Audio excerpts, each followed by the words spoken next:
Hi France, എല്ലാവർക്കും നമസ്കാരം. പുതിയ വീഡിയോയിലേക്ക് എല്ലാവർക്കും സ്വാഗതം. ക്യാപ്റ്റൻ മില്ലർ പടം കണ്ടിട്ട് 4-5 ദിവസമായി. വെള്ളിയാഴ്ച പടം കണ്ടിരുന്നു. സെക്കൻഡ് ഷോ ആണ് കണ്ടത് പടം. പക്ഷെ വീഡിയോ ചെയ്യാനുള്ള സമയം കിട്ടിയില്ല, നല്ല തിരക്കിലായിരുന്നു. ക്യാപ്റ്റൻ മില്ലർ എന്നടാ പണി വെച്ചിരിക്കുക പറയാൻ പറ്റില്ല, കാരണം ആ രീതിയിലാണ് പണി വെച്ചിട്ടുള്ളത്. ഒരു രക്ഷയില്ലാത്ത മൂവി. സിമ്പിളായിട്ട് പറയുകയാണെങ്കിൽ ക്ലാസ്സും മാസും ഫൈറ്റും BGM-ഉം പെർഫോമൻസുകളൊക്കെ ഒരുമിച്ച് വന്നുണ്ടാവുന്ന ഒരു അവസ്ഥയിൽ അത് തന്നെ. അപ്പോൾ പടത്തെ കുറിച്ച് പറയണതിന് ടെക്നിക്കൽ ടീമിനെ കുറിച്ച് പറയണം. അത് ഒരു പറയേണ്ട ആവശ്യം തന്നെ. ഡയറക്ടർ അരുൺ മഹേശ്വര, വളരെ മുമ്പത്തെ പടങ്ങളൊക്കെ നമുക്കറിയാം, വേറെ ലെവൽ. പിന്നെ പ്രൊഡ്യൂസറൊക്കെ സ്റ്റാറിങ് ധനുഷിനെ കുറിച്ച് പറയുകയാണെങ്കിൽ ആദ്യത്തെ പടം വരെ ആള് ഫാനാണ്. തുള്ളുവത് ഇളമയാന്ന് തോന്നുന്നു. ആദ്യത്തെ 3 പടം ഹിറ്റാണ് ആളുടെ. ആദ്യത്തെ 3 പടം ഹിറ്റാ. തുള്ളുവത് ഇളമയ പടം മുതൽ ആളുടെ ഫാനാണ്. അവസാനം ആട്, അസുരൻ, അല്ലെ മാരാനറ്റ്, അങ്ങനെ എല്ലാ പടങ്ങളും ഈവൻ പുതുക്കോട്ടെ സരവണം വരെ എനിക്ക് ഇഷ്ടമുള്ള പടം ആളുടെ. പക്ഷേ ഓരോ പടം വരുമ്പോൾ ഇത്ര അപ്ഡേറ്റ് ചെയ്ത് വരുന്ന ഒരു ആക്ടർ ഉണ്ടോ എന്ന് ചോദിച്ചാൽ ഇല്ല. സൂപ്പർ സ്റ്റാർ, രക്ഷയില്ല. നമുക്കറിയാം, നാഷണൽ അവാർഡ് വിന്നറും കൂടിയാണ്. നല്ല പെർഫോമൻസ്. പിന്നെ ശിവരാജ് കുമാർ ചെങ്ങാതിനെ എനിക്ക് അറിയാം. ഇയാളെ പടങ്ങൾ നമ്മൾ കാണുന്ന ആളൊന്നായിരുന്നില്ല.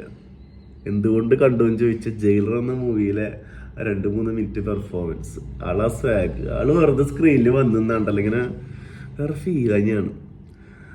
ഒരു രക്ഷയില്ല ആളെ പെർഫോമൻസ്.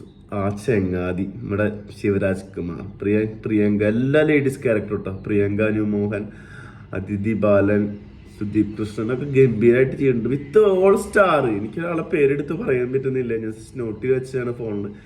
സിനിമാറ്റോഗ്രാഫി സിദ്ധാർത്ഥ, വേറെ ലെവൽ. എഡിറ്റിംഗ് വാവ്.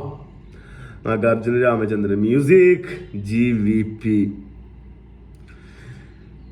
ഇത് നമുക്ക് റഹ്മാൻ, പണ്ടത്തെ റഹ്മാൻ പടങ്ങളെ കാണുന്നുണ്ട്. പടത്തിന്റെ ആ ഫ്ലോ അനുസരിച്ചിട്ട് ഇങ്ങനെ കേറ്റിങ് കുറച്ച് കൊണ്ടുപോകുന്ന ഒരു സാധനം. ഈ BGM ഭയങ്കര ഇമ്പോർട്ടൻസ് ഈ പടത്തില്. ഈ പടത്തിന്റെ ഒരു 50% എനിക്ക് ഇഷ്ടപ്പെടാൻ, അതിന്റെ നമുക്ക് ഓരോ സീനുകളെ എഫക്ട് ചെയ്യാൻ കാരണം അതിന്റെ BGM തന്നെയാണ്. പിന്നെ 50 കോടി ബഡ്ജറ്റിലാണ് ഈ പടം എടുത്തുള്ളത്. പക്ഷെ ഈ പടം നമുക്ക് കാണുന്ന സമയത്ത് 50 കോടി ഒന്നല്ല, അത്ര രസമായിട്ടാണ് ഇത് സ്ക്രീനിലുണ്ട്. സ്ക്രീൻ പ്ലേ ഒക്കെ ഭയങ്കര ഫൈറ്റ് സീനായാലും ഇതിൽ പറയുന്ന രാഷ്ട്രീയമായാലും പൊളിറ്റിക്സ് എല്ലാം ഒരുപാട് കാര്യങ്ങൾ പറയും. തമിഴ്നാട് രാഷ്ട്രീയത്തിൽ അവിടെ നടക്കുന്ന പ്രശ്നങ്ങൾ, അമ്പല സംബന്ധമായിട്ടുള്ള പ്രോബ്ലംസ്, ഒരുപാട് കാര്യങ്ങൾ പറയുന്നുണ്ട്. വ്യക്തമായ പൊളിറ്റിക്സ് പറയുന്നുണ്ട്. അപ്പൊ അതൊക്കെ പറയുന്ന കാര്യങ്ങളും അതിലൊക്കെ നമുക്ക് ടച്ച് ചെയ്യാവുന്ന രീതിയിൽ എല്ലാം കൊണ്ടുപോകുന്നു. ഇവിടെ നല്ല ക്ലാസ്സും ഉണ്ട്, മാസും ഉണ്ട്. അതാണ് ഇതിന്റെ ഏറ്റവും വലിയ പ്രത്യേകത. ക്ലൈമാക്സിലെ ഫൈറ്റ് എന്നൊക്കെ പറഞ്ഞാൽ ചിന്തിക്കാൻ പറ്റാത്ത രീതിയിലുള്ള ഫൈറ്റാണ്. പിന്നെ അമ്പലങ്ങളുമായിട്ട് റിലേറ്റഡ് ആയിട്ടുള്ള ഒരുപാട് കാര്യങ്ങൾ പറയുന്നുണ്ട്. പ്രിയദർശൻ പടം കാലാപ്പാലിലാന്ന് തോന്നുന്നു, മോഹൻലാൽ പറയുന്നൊരു ഡയലോഗ് ഉണ്ട്, ഇന്ത്യക്ക് സ്വാതന്ത്ര്യം കിട്ടിയാൽ ഇവിടെ ഇന്നും പ്രശ്നങ്ങളും തല്ലുകൂട്ടെന്ന് മാത്രമേ ഉണ്ടായിരിക്കുള്ളൂ. കാരണം ആ രീതിയിലുള്ള സാധനം നിങ്ങൾ ഇവിടെ കൊടുത്തിട്ടാണ് പോകുന്നത് പറയുന്നൊരു പോയിന്റ്. അമ്പലങ്ങളെ സംബന്ധിച്ച് അമ്പലത്തിൽ വെച്ചിട്ട് ഡിസ്കഷനാണ്.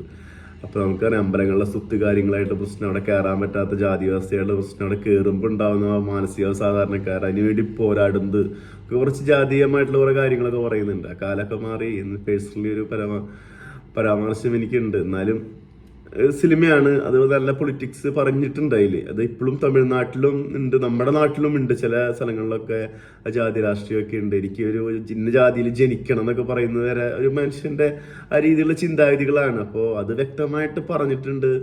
തമിഴ്നാടിന്റെ ചരിത്രം, ഇതായിട്ട് റിലേറ്റഡ് ആയിട്ടുള്ള ചരിത്രം പറഞ്ഞിട്ടുണ്ട്. അപ്പോൾ എല്ലാവർക്കും അത് അമ്പലത്തിൽ വരിക, പ്രാർത്ഥിക്കുക എന്നുള്ള അവകാശം കാര്യങ്ങളൊക്കെ നമുക്കറിയാം. അതിനെക്കുറിച്ച് കൊണ്ടുപോകുന്നുള്ള സീനുകൾ, ജനറേഷൻ ചാപ്റ്റർ ബേസിലേക്കാണ് കാണിക്കുന്നത്. ധനുഷ് 2-3 ലുക്കിൽ വരുന്നുണ്ട്. കിഡ് ലുക്കാണ്, രക്ഷയില്ലാത്ത ലുക്കാണ് ധനുഷിന്റെ.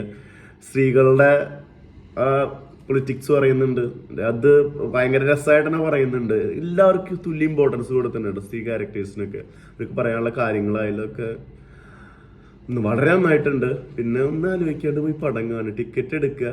2 ക്ലാസ് മാസം എൻജോയ് ചെയ്യാൻ പറ്റിയ ആളുകൾക്ക് പോയി ടിക്കറ്റ് എടുക്കാവുന്ന മൂവി. എല്ലാ സാധനങ്ങളും കൊണ്ടുവന്നിട്ടുണ്ട് സ്ക്രീനിൽ.